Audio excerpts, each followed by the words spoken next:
Some creatures in folklore feel symbolic, some feel metaphorical, and then there are the ones that feel like warnings carved into the landscape itself. The people of Orkney tell stories about a being made of exposed muscle and rage, a creature born from the cold ocean and the diseases it once carried. A creature that walks the beach at low tide, breathing in the dark, searching for the warmth of human homes. They say if you hear it, you're already too close. Tonight, we explore the legend of the Knuckelavee and the psychology behind why this story has survived for centuries.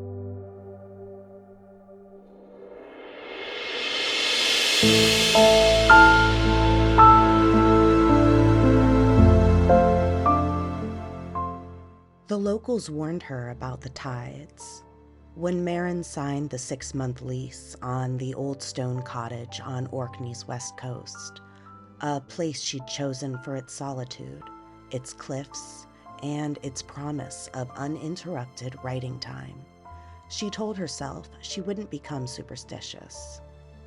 But the townspeople insisted on offering warnings anyway. Spoken in the same tone one uses when reminding a child not to touch the stove.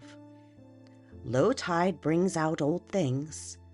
Keep the windows latched after dark. And don't go walking the beach when the tide pulls farther than it should. She laughed politely and chalked it up to rural eccentrics. Her first month was quiet. Gray mornings, the cries of seagulls, her laptop humming on the wooden table. Everything was ordinary. It was just after midnight. She had gone to refill her tea when something outside caught her eye. Deep, heavy grooves carved into the wet sand below her cottage, as if something massive had dragged itself up from the sea and then back again. The tide was out, pulled far beyond its normal line, exposing kelp-slick stones that should have been covered. She stood there for a long moment, watching the dark shoreline. The wind howled. The grooves filled slowly with seawater. Probably fishermen, or seals, or something unexplainable. She closed the curtains and went to bed. 3 nights later, she saw it. Or rather, she heard it first. A wet, rhythmic slapping against the rocks. Heavy, uneven, like hooves, but wrong, too soft, too slick. She pulled the curtain aside just an inch. Moonlight spilled across the beach, and there, rising from the frigid water, was something her brain refused to assemble at first. It was a horse-shaped body, but swollen and skinless, its muscles exposed and shining, its head hung low, as if too heavy for its neck, and where the rider should be, because, yes, something rode it. There sat a humanoid torso, fused to the creature's back. Long arms dragged the sand.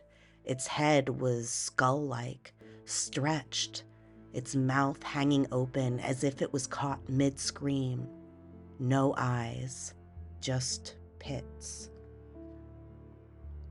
It hauled itself out of the surf, steam rising from its raw flesh despite the cold. Maren gasped. Quietly, she hoped. The creature's head twitched. Its nostrils flared. She dropped the curtain. Her heart thudded.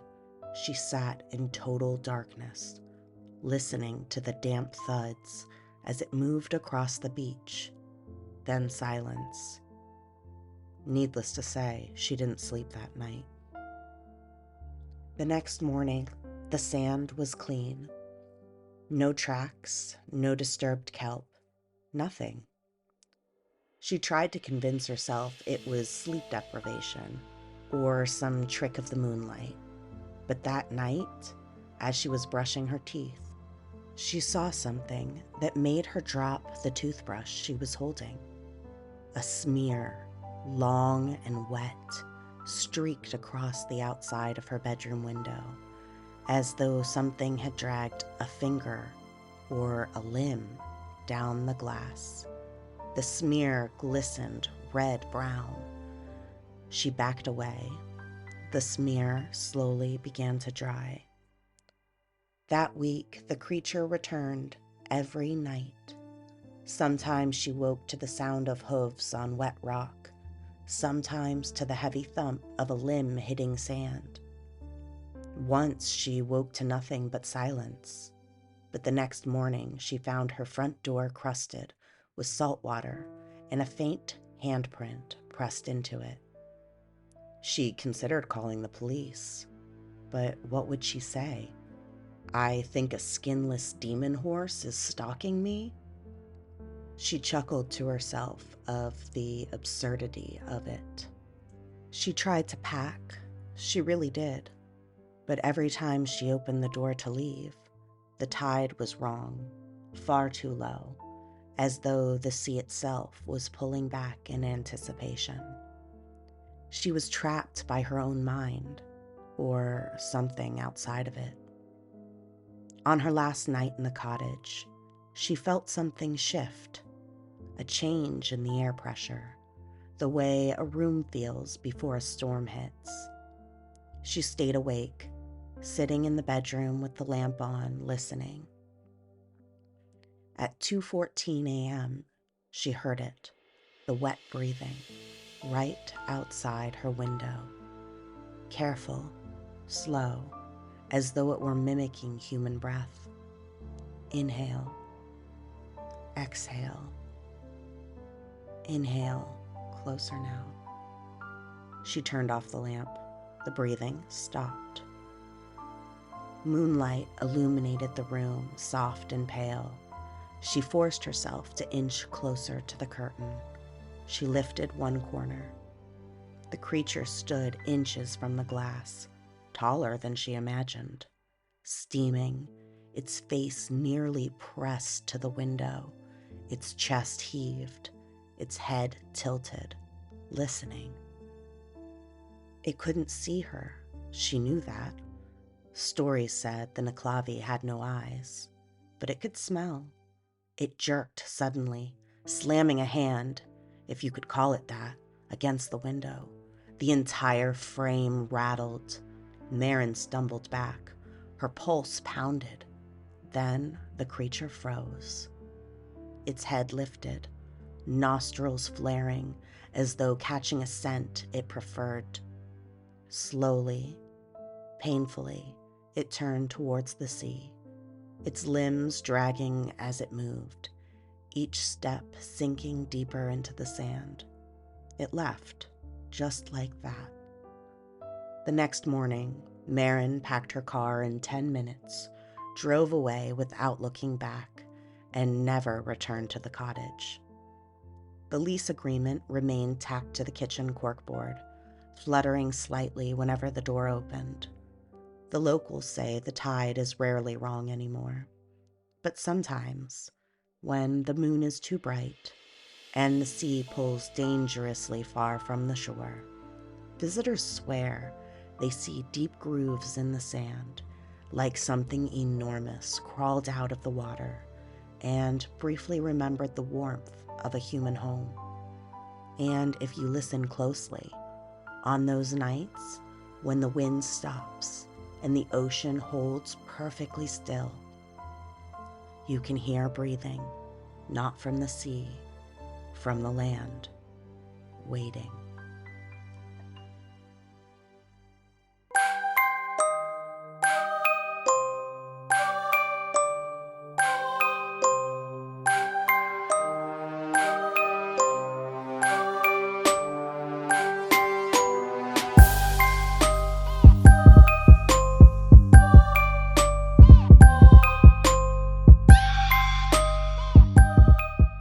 Welcome to Psychology of the Strange, a podcast where we explore the depths of human psychology and step into the shadows of the mind, the eerie, the obscure, and the mysteries that linger. I'm your host, Tara Peralt, a doctoral student at the University of South Florida. Together, we'll take a journey into the strange and the unexplained phenomena that captivate our imagination and uncover the psychology behind them.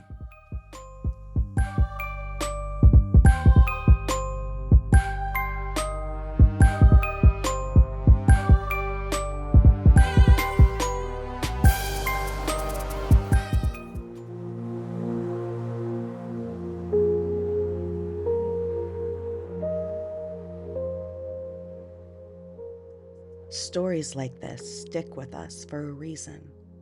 And it's not just because the Knuckelavee is terrifying on its own. It's because it taps into something deeper, something primal, into fears that are older than folklore, older than language, older than the islands the story comes from. So let's shift gears now and talk about why this creature affects us the way it does, and what's happening in the human mind when we encounter legends like this one. Humans simply aren't built for deep water. Our bodies aren't adapted for it. Our senses don't work well in it. And our evolutionary history tells us that big, dark bodies of water are places where bad things can happen very quickly. Think about the ocean at night. It's unpredictable. It hides predators, sudden drop-offs, rip currents, and weather changes. When you stand on the shoreline after sunset, you're basically facing an environment where every sense you rely on is compromised. You can't see what's beneath the surface. You can't track movement. You don't have depth perception. And if something does emerge, you have no speed advantage, no elevated vantage point, no ability to fight back. You're just exposed. This taps into thalassophobia, the fear of deep or unknown water. But even people who say, "Oh, I'm not afraid of the ocean," still react physiologically when they're near it at night. Your breathing changes without you noticing. It becomes shallow, almost anticipatory. Your muscles tense, preparing for a threat you haven't yet identified. And your brain switches modes, becoming much more focused on sound. Every splash, every shift in the tide, every distant crack or echo becomes amplified. You start filling in the blanks with shapes and shadows because your brain is primed to detect movement. It would rather give you a false alarm than miss something real. This is why on a nighttime beach, people swear they see figures walking along the water or something rising from the waves. It's not that they're hallucinating, it's that their brains are doing exactly what they were evolved to do: overprotect. And coastal folklore reflects this. These communities lived with the reality that the ocean could take lives suddenly, silently, and without warning. So they created stories that acted like boundary lines. Don't go near the water at night. Don't trust a calm tide. Don't assume the beach is safe just because it looks peaceful. The Nuckelavee fits perfectly into that psychological landscape. It's not just a monster. It's a caution sign. It's the embodiment of everything the ocean can do to you when you're not paying attention. The Nuckelavee is described as a creature with no skin, every tendon, every muscle, every organ exposed. That detail isn't random. It's biologically engineered to horrify us. Disgust is not just an emotion. It's a disease avoidance system. Seeing something without skin hits us on a very deep, visceral, instinctive level. It isn't just creepy. Your brain interprets it as a biological emergency. When we see exposed flesh, our mind immediately jumps to the risk of infection. It's the same reaction we have when we watch someone get badly hurt in real life. That instinctive pullback, that full body nope. Then there are bodily fluids. Anything that looks wet, raw, or leaking signals contamination. Your brain goes straight into disease avoidance mode. Even if you logically know you're safe, your body doesn't care. It's already telling you, don't touch that. Don't get near that. Something is wrong here.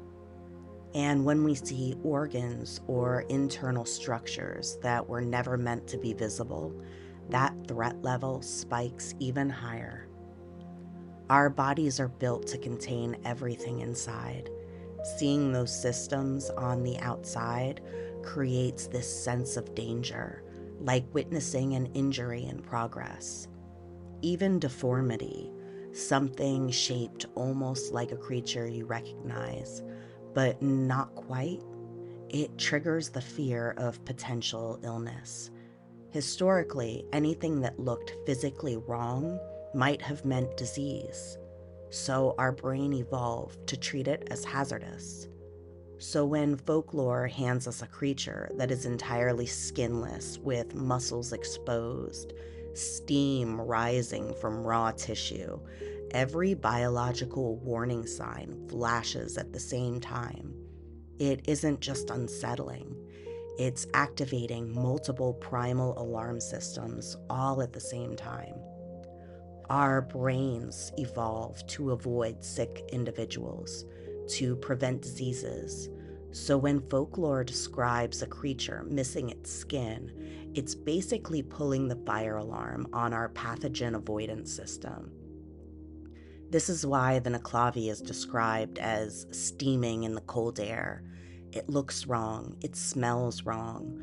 Every sensory description is meant to hit the deep, primitive part of the brain that says, get away. This is dangerous. In the story, you hear the creature before you see it. The slapping of wet hooves, dragging limbs across the sand, the rhythmic breathing outside the window. Sounds take priority over vision in low-light environments. This isn't just poetic. It's literal neurobiology. At night, humans rely on auditory cues for survival. Your hearing becomes sharper, more sensitive, and more easily triggered. So when something breathes outside your window, your brain doesn't treat it as a neutral information. It interprets it as something is here, something is aware, something is close. Folklore uses this against us. The Nuckelavee doesn't just appear, it approaches, slowly, loudly, with intention. It can't see you. The creature doesn't have eyes, and that should make it less threatening, right? A predator without sight sounds like a disadvantage. But in folklore, and psychologically, it's the opposite. Because the Nuckelavee doesn't need to see you, it's said to sense you instead. It locates people through breath, through scent, through the faintest shift in the movement of body heat. And this taps into a fear most of us don't have language for. The fear of being detected by something you can't detect in return. It flips the natural order of things. Humans are visual creatures. We depend on sight to establish safety. We like to believe that if we can't see a threat, it's probably not there.